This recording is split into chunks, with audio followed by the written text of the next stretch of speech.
आंबोलीतील मुख्य धबधब्यावर पर्यटकांची गर्दी। पर्यटकांनी गर्दी केल्यामुळे काही वेळ घाटात वाहतूक कोंडी, त्यामुळे घाटातून प्रवास करणाऱ्या वाहन चालकांना मनस्ताप सहन करावा लागला।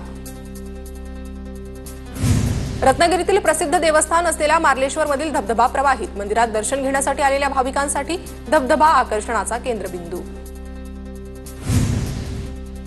जळगावच्या शेळगाव बॅरेजमधून 2600 क्युसेक पाण्याचा विसर्ग सुरू। 50 मीटरने दरवाजे उघडले। शेतकऱ्यांसह नागरिकांना पाणी टंचाईपासून दिलासा।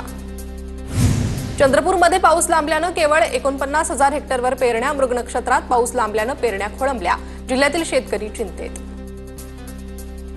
बुलढाण्याच्या चिखली तालुक्यात 65% पेरण्या पूर्ण, मात्र पावसानं दडी मारल्यानं शेतकऱ्यांवर दुबार पेरणीचं संकट। नंदुरबारच्या किरकोळ बाजारपेठेत लोणच्यासाठी लागणाऱ्या कैरीची आवक। कैरी खरेदी करण्यासाठी महिलांची मोठ्या प्रमाणात गर्दी। मे आणि जून महिन्यातील पावसामुळे धुळे जिल्ह्यात महावितरणला 50 लाख रुपयांचं नुकसान। अधीक्षक अभियंता नीरज वैरागडे यांची माहिती। तळोदा आणि धडगाव तालुक्याला जोडणाऱ्या चांदसैली घाटाची दयनीय अवस्था। घाटात दरड कोसळण्याची भीती।